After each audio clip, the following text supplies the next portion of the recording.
Salut à tous! On commence un nouveau sujet, le sujet des systèmes d'équations.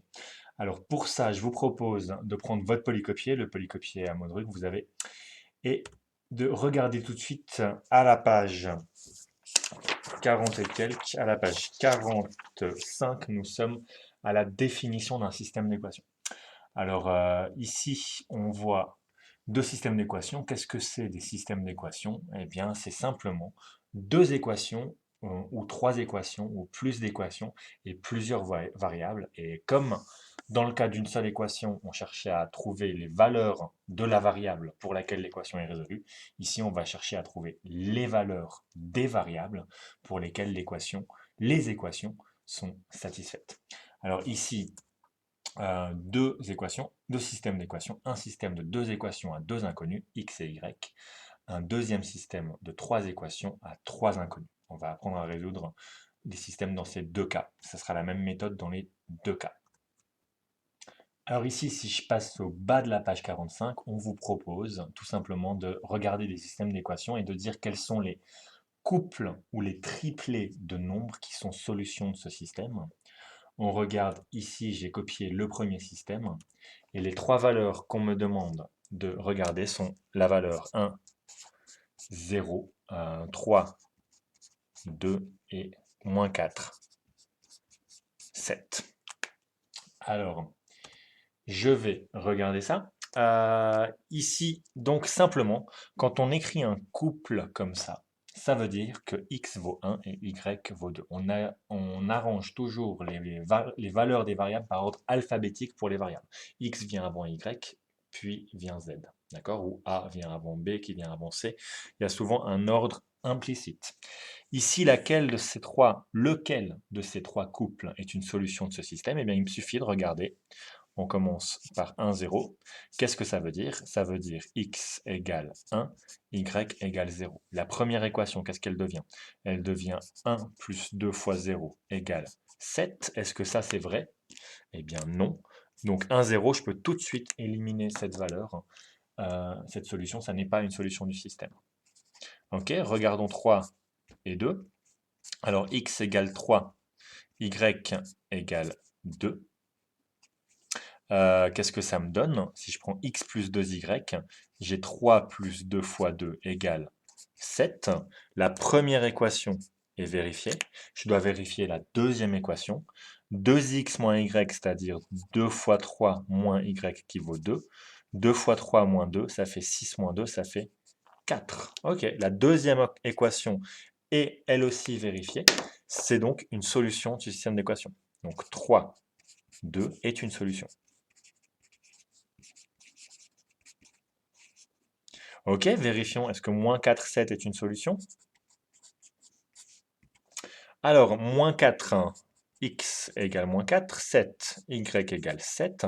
On reprend la première équation, x plus 2y égale 7. X, c'est moins 4, plus 2 fois 7. Alors, 2 fois 7, ça fait 14. Moins 4, ça fait 10. Donc, ça n'est pas égal à 7. Ici non plus, si je reviens ici, ça n'était pas égal à 7. Et là, c'était juste. Donc cette équation n'est pas vérifiée pour ce couple de valeurs. Donc ce couple moins 4 et 7 n'est pas une solution de ce système.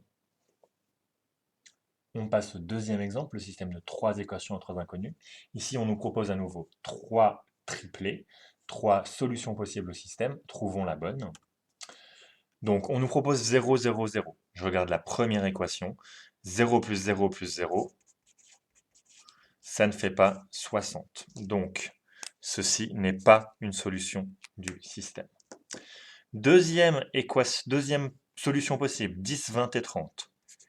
10 plus 20 plus 30, ça fait effectivement 60. Donc, la première équation du système est vérifiée pour le couple 10, 20, 30. Par contre, si je regarde la deuxième équation, vous voyez que j'ai quelque chose fois x moins quelque chose fois y moins plus quelque chose fois z. 10, 20, 30. Or, je n'ai pas un multiple de 10 ici, moins 4. Donc, c'est clairement pas possible, ça ne va pas fonctionner.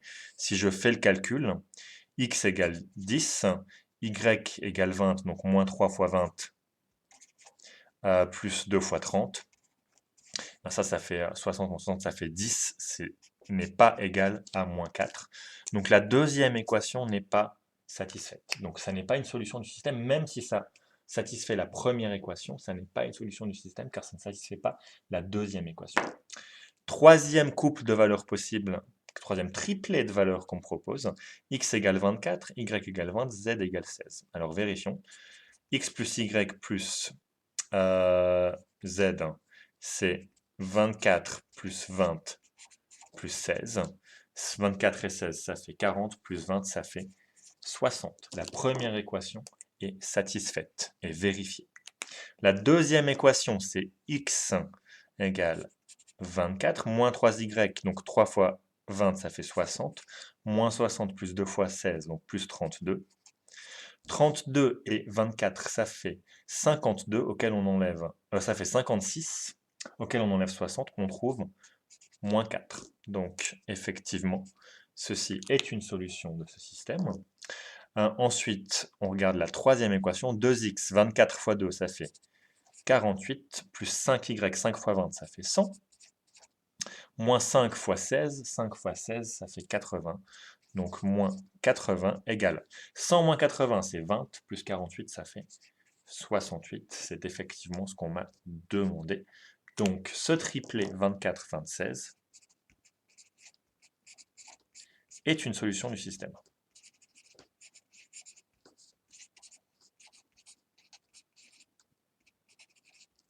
Voilà pour ces exemples de la page 45.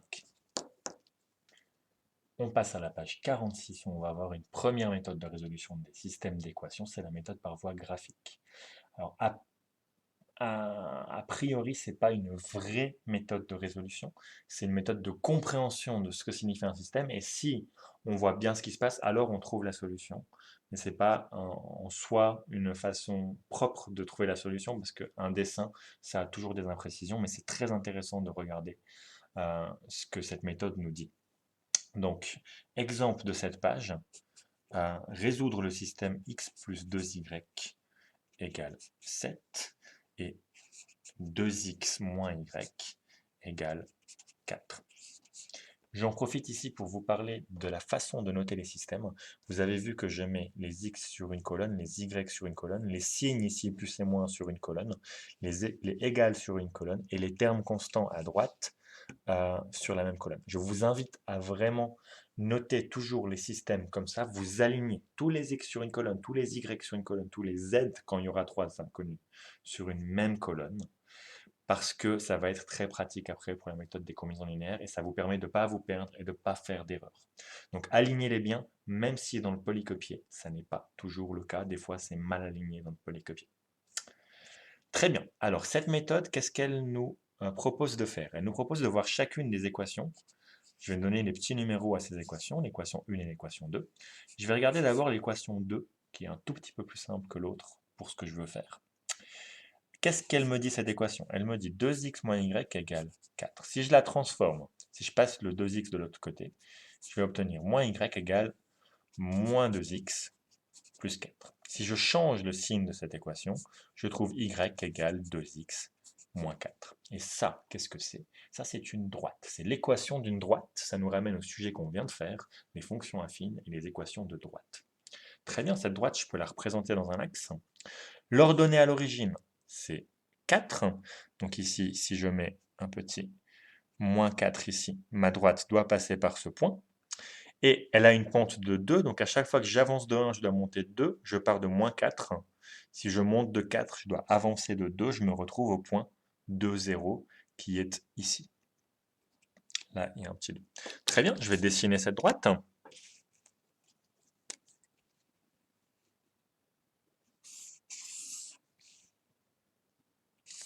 Voilà. Deuxième équation. Qu'est-ce qu'elle me dit? Pardon, pas la deuxième, la première. La première, qu'est-ce qu'elle me dit? Elle me dit que x plus 2y égale 7. Ici, je peux faire la même chose qu'avant. Je garde 2y égale moins x plus 7. Et si je divise par 2, je trouve y égale moins 1 demi égale moins 1 demi x plus 7 demi. Et ici, de nouveau, c'est une équation de droite, une droite dont je peux trouver, que je peux dessiner dans mon système d'axes. Faisons-le. Ici, j'ai ordonné à l'origine égale 7 demi.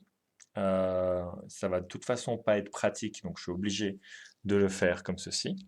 Donc, si je mets ici mon 7 demi, c'est environ 3,5, ça va être quelque part par ici, c'est exactement 3,5. Ici, je vais avoir 7 demi, je vais passer par ce point. Ma droite, cette fois-ci, elle a une pente de 1 demi. Donc, je vais trouver un autre point. Si par exemple, je mets la valeur, qu'est-ce que je vais mettre comme valeur? Si je mets la valeur 7 pour x, vous voyez, si je mets 7, x égale 7 ici, ça va donner 0. Ça va faire moins 7 demi plus 7 demi. Donc elle doit aussi passer par le point 7 et 0, qui est exactement ici. D'accord? Donc maintenant, je dessine cette deuxième droite et j'arrive tout pile ici. Très bien. Ok, une fois que j'ai dessiné ces deux droites, qu'est-ce qu'il se passe? Eh bien, je peux me poser la question, qu'est-ce que ça veut dire résoudre ces deux équations? Il faut que je trouve x et y pour que cette équation soit satisfaite et cette équation soit satisfaite. Et qu'est-ce que ça veut dire? X et y satisfont une équation dans mon dessin, ça veut dire qu'ils appartiennent à la droite dont l'équation est l'équation. Pour être une solution du système, il faut appartenir donc aux deux droites. Le seul point x, y qui appartient aux deux droites et donc qui satisfait les deux équations, c'est ce point-ci. Où est-ce qu'il est? Si je regarde, si j'avais fait mon dessin proprement dans un système quadrillé, je peux voir que ce point, c'est exactement le point 3, 2. Et si je vérifie ici, 3 plus 2 fois 2, ça fait bien 7. Et 2 fois 3, 6, moins 2, ça fait bien 4. Donc 3, 2 est la solution. Et l'unique solution, parce qu'il n'y a qu'un seul point dans ces deux droites, du système.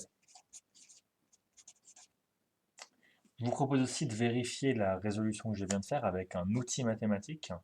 Je vous présente GeoGebra, c'est un logiciel de mathématiques, à qui je vais demander de résoudre ce système graphiquement. Donc ici, je vais lui donner les deux équations qu'on a. Ici, je vais écrire x plus 2y égale 7. Et cette équation, on la voit apparaître ici. Elle ressemble à celle que moi j'ai dessinée. Je la mets en bleu. Je vais lui demander ensuite de me dessiner l'équation 2x moins y égale 4. Et puis, si cette équation, je la mets en rouge, on se retrouve dans la même situation que sur le dessin que je vous ai proposé. Ce qui est bien ici, c'est que je peux lui demander ici, simplement en prenant cet outil point, d'aller cliquer sur l'intersection et de me dire quelle est l'intersection de ces deux équations, des deux graphes de ces équations, et il me dit que c'est bien le point 3, 2 exactement, donc il m'a fait le calcul pour moi. Le dessin est le même que le mien. Voilà. Je reprends le polycopier pour voir un tout petit peu la théorie. Hop. Nous sommes donc ici, nous avons résolu ce système par voie graphique. Maintenant, regardons en haut ce qu'on nous dit. On nous dit effectivement que chacune des équations représente une droite et qu'on a 3 cas de figure. Donc c'est ici la zone au milieu. Il y a 3 cas de figure. Les droites sont séquentes, ça veut dire qu'elles se coupent en un point, alors ce point est la solution du système. Si les droites sont parallèles, mais pas confondues, elles sont parallèles mais elles ne sont pas les mêmes, alors il n'y a pas de solution. Il n'y a pas d'intersection, il n'y a pas de point qui est sur les deux droites. Ou bien, dans certains cas, on pourrait imaginer que les deux droites qu'on dessine sont confondues, ce sont les mêmes droites. Et bien, dans ce cas, tous les points de cette droite, vu qu'il n'y en a qu'une, sont solutions de ce système. Très bien. Alors voilà pour cette partie théorique avec une première méthode de résolution des équations, c'est la méthode par voie graphique. Je vous laisse avec un exercice, s'il vous plaît. Faites l'exercice 6.2 où on vous propose 4 systèmes à résoudre par voie graphique. Donc à vous de prendre du papier quadrillé, de faire un beau dessin propre, de dessiner les droites comme nous avons appris à le faire dans le sujet sur les fonctions affines. Je vous préviens, il y a des systèmes parmi ceux-là qui n'ont pas de solution. Et il y en a d'autres où les droites sont confondues. À vous de les voir et de trouver comment rédiger la solution du système à partir de là. Voilà, merci à tous, à bientôt.